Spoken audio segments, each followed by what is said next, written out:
तो हम लोग राष्ट्रीय आय पे बात करेंगे, नेशनल इनकम की हम लोग बात करेंगे, जिसमें हम लोग राष्ट्रीय आय की बात करेंगे।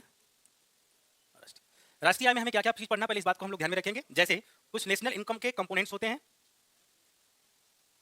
जैसे जीडीपी, एनडीपी, जीएनपी और एनएनपी। सेकंड में हम लोग बात करेंगे टाइप्स ऑफ जीडीपी की बात करेंगे हम लोग, टाइप्स ऑफ जीडीपी की बात करेंगे हम लोग, जिसमें हम लोग देखेंगे कि नॉमिनल जीडीपी क्या होता है और रियल जीडीपी क्या होता है।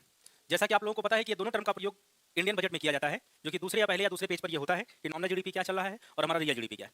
सेकंड फेज में हम लोग देखेंगे कि कैलकुलेशन ऑफ जीडीपी, इसके 3 मेथड होते हैं। इन 3 मेथड पे हम लोग बात करेंगे। जैसा कि आप सभी लोग जानते हैं, पहला मेथड एक्सपेंडिचर मेथड होता है, सेकंड इज इनकम मेथड होता है and third is production method होता है। ये हम लोग 3 मेथड पे बात करेंगे। आई होप कि आप लोगों को इतनी बातें ध्यान रखना पड़ेगा। और फोर्थ पे हम लोग देखेंगे कुछ संस्थाओं के नाम, संस्थाओं के बारे में या संगठन के बारे में हम लोग देखेंगे, जैसे सीएसओ, एनएसएसओ, एनएसओ, और इसके बाद एक निष्ठि के विषय में हम लोग देखेंगे, मोस्पी कहा जाता है। इसके बारे में हम लोग पढ़ने का प्रयास करेंगे। आई होप कि ये नेशनल इनकम यदि इतना टॉपिक आप कवर कर लेते हैं तो मुझे लगता है कि ये पर्याप्त है, और पर्याप्त है। ये प्रीलिम्स और मेंस के दृष्टिकोण से आपको लिखने के लिए पर्याप्त आप लोगों को कंटेंट उपलब्ध करा देगा। तो उम्मीद करता हूं कि सभी लोगों को ये बातें समझ में आ गया होगा। एक बार स्क्रीनशॉट लीजिए, हम लोग आगे बढ़ते हैं। सामान्यतः हम देखते हैं कि जब हम जीडीपी की बात करते हैं तो हम लोग देखेंगे कि जीडीपी क्या होता है, जिसे कहा जाता है ग्रॉस डोमेस्टिक प्रोडक्ट कहा जाता है। हिंदी में इसको बोलते हैं सकल घरेलू उत्पाद, उत्पाद बोलेंगे इसको। देखिए, सकल का अगर मतलब हम निकालें तो इसका मतलब होगा टोटल, और घरेलू का मतलब निकालें तो हम इसको घर से निकाल सकते हैं। पहले हम घर से ही इसकी शुरुआत करते हैं कि आखिर जीडीपी क्या होता है। सामान्य भाषा में आप लोग समझने का प्रयास करिएगा इसको। देखिए, सपोज दैट, मानिए हमने कहा कि मान लो कोई फैमिली है, एक फैमिली में मान लो 3 लोग रहते हैं और तीनों वर्किंग हैं। माना कि ए नाम का व्यक्ति है, बी है और सी है। ए प्रत्येक महीने 1000 रुपये कमाता है, और बी प्रत्येक महीने 2000 रुपये कमाता है, और सी प्रत्येक महीने मान लो 4000 रुपये कमाता है। तो अगर हम देखें तो टोटल की इनकम कितनी होगी पर मंथ? 7000। इसको हम ये कह सकते हैं कि ये टोटल जीडीपी ये घर की है, एक होम की या हाउस की, एक परिवार की है या एक फैमिली की है। लेकिन अगर इसी को हम भारत के स्तर पे हम समझने का प्रयास करें तो भारत के स्तर पे हम इसको कैसे डिफाइन कर सकते हैं? सपोज दैट, मानिए जैसा कि आप सभी लोग जानते हैं, ये भारत का मैप है। ऊपर नॉर्थ होता है, वेस्ट होता है और ईस्ट होता है, और नीचे जो है कि साउथ होता है। तो जब हम भारत के विषय में हम बात करते हैं कि भारत की जीडीपी के विषय में बात करते हैं, तो हमें 2 चीजें बड़े ध्यान में रख के चलना पड़ता है। एक तो हम लोग देख पाते हैं कि ये टोटल जो है कि बाउंड्री अगर नॉर्थ से लेकर के साउथ तक देखें और वेस्ट से लेकर के ईस्ट तक देखें। इवन अगर हम देखते हैं तो 1960 में एक समझौता हुआ था जिसे कहा गया था यूएन क्लॉज। इसको कहा गया था United Nation Convention Law of Sea. इस समझौते के अंदर में डिफाइन किया गया था, यदि किसी भी देश की तटीय सीमा समुद्र से लगती है तो उसमें 200 नॉटिकल माइल्स तक उसके क्षेत्र के अंतर्गत इसको लिया जाएगा। अर्थात भारत की अगर सीमा से, अगर तटीय सीमा से देखा जाए तो 200 नॉटिकल माइल्स तक यहाँ पे पूरा का पूरा भारत का ये क्षेत्र लगेगा। कहने का मतलब यह है कि अगर यहाँ तक हम लोग देखें तो यहाँ तक अगर भारत सरकार कोई उत्पादन या किसी प्रकार का उत्पादन करती है तो ये पूरा का पूरा भारत सरकार की जीडीपी में जोड़ा जाएगा।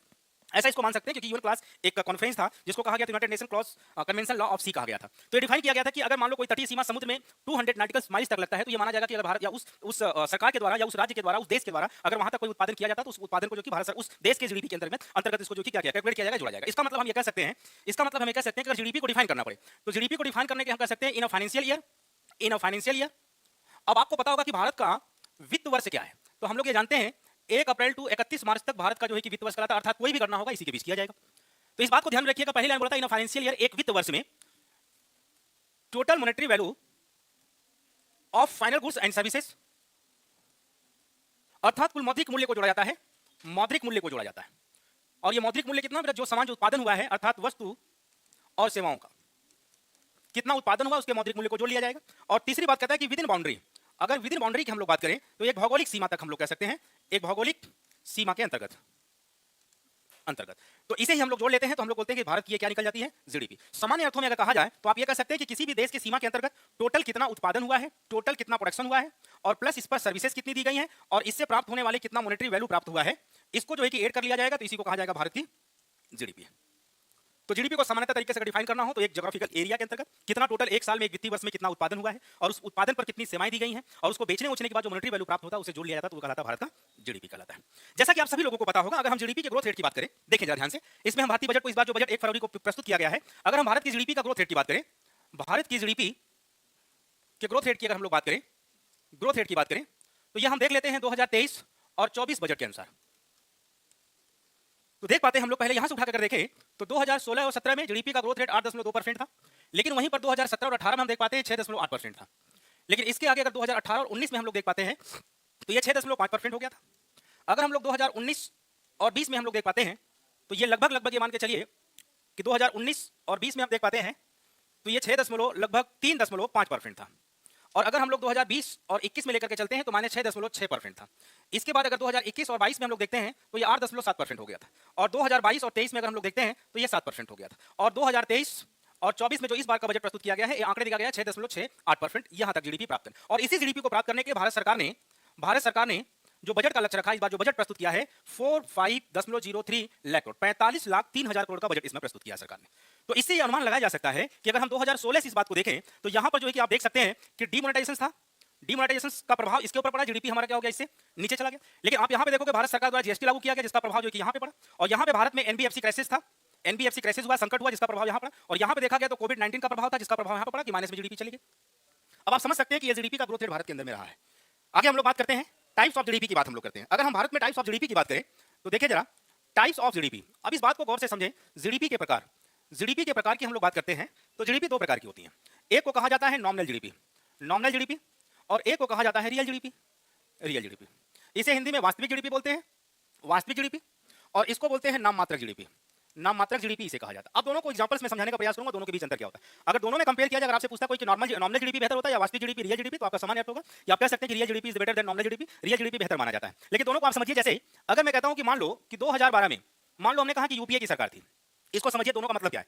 यूपीए की सरकार ने अपने पूरे कार्यकाल में 10 पेन का मान लो प्रोडक्शन किया और एक पेन का प्राइस इन्होंने रखा 10 रुपया। अगर हम टोटल जीडीपी देखेंगे इसका तो हम ये कह सकते हैं कि प्रोडक्शन इंटू प्राइस अगर गुणा करेंगे 10 इंटू 10 इक्वल टू कितना हो जाएगा, 100 रुपीज। इसका मतलब टोटल जीडीपी जो है कि 100 रुपया प्राप्त हुआ है। अब इस बात को गौर से आप समझने का प्रयास करिए।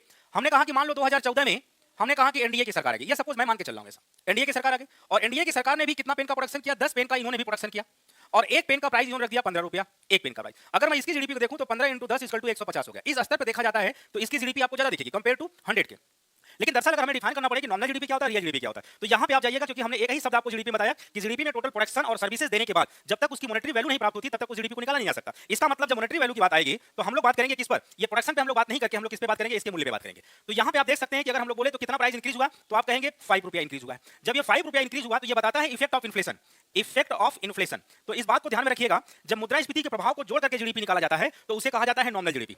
गौर करिएगा, जब इफेक्ट ऑफ इन्फ्लेशन मतलब जब मुद्रास्फीति के प्रभाव को जोड़ करके जीडीपी को निकाला जाता है तो उसे कहा जाता है नॉमिनल जीडीपी। अर्थात नॉमिनल जीडीपी हम 150 रुपया मान के चलेंगे, क्योंकि 150 रुपया ये दर्शाता है कि नॉमिनल जीडीपी है, अर्थात इसमें मुद्रास्फीति का प्रभाव ऑलरेडी जोड़ा गया है। तो ये बता रहा है कि अगर 2012 से कंपेयर करें 2014 को तो ये करंट प्राइस पे इसको मेजर किया गया है, इसलिए कहा जाता है कि नॉमिनल जीडीपी को जो मेजर किया जाता है वो करंट प्राइस पे किया। ये प्रश्न पूछा गया है, ध्यान रखिएगा, करंट प्राइस पे इसको मेजर किया जाता है। तो जब हम इफेक्ट ऑफ इन्फ्लेशन को जोड़ करके जीडीपी को फाइंड आउट करते हैं तो इसे कहा जाता है नॉमिनल जीडीपी। लेकिन जब हम इसी चीज को बेस ईयर से, अगर मैं मान लिया कि बेस ईयर हमारा जो है कि 2012 है, अगर मैं ऐसे मान लेता हूं कि मैं बेस ईयर से कंपेयर इसको करने जा रहा हूं, तो जब हम बेस ईयर को रख करके प्राइस को मेजर करेंगे तो मैं इसको भी 10 रुपया बना दूंगा। तो अगर अब 10 रुपया बना देता हूं, देखिए 100 रुपया इसकी जीडीपी होगा। इसका मतलब ये हुआ जब इफेक्ट ऑफ इन्फ्लेशन के प्रभाव को घटा दिया जाता है, 5 रुपये को घटा देंगे, बेस ईयर से कंपेयर करते हैं कितना बढ़ा उतना घटा देंगे। अगर हम लोग इफेक्ट ऑफ इन्फ्लेशन के प्रभाव को हम लोग क्या करते हैं, घटा देते हैं, जब इससे जो जीडीपी प्राप्त होता है उसे बोला जाता है रियल जीडीपी। इसलिए ध्यान में रखिएगा, रियल जीडीपी को हमेशा कांस्टेंट प्राइस पे मेजर किया था, क्योंकि हम लोग क्या किया, प्राइस को कांस्टेंट कर दिया, हम लोग 10 रुपये से मेजर करके 10 रुपये का ही प्राइस रखा है और जितना इन्फ्लेशन का बढ़ा हुआ पार्ट था उसको हम लोग क्या कर दिया, घटा दिया। इसलिए इसे कहा जाता है कांस्टेंट प्राइस पर जो है कि इसे निकाला जाता है। तो आपसे पूछा जा सकता है रियल जीडीपी किस पे मेजर किया जाता है और नॉमिनल जीडीपी किस पे मेजर किया जाता है। आई होप कि आपको इतनी बातें समझ में आ गई होगी, रियल जीडीपी और नॉमिनल जीडीपी के बीच में अंतर।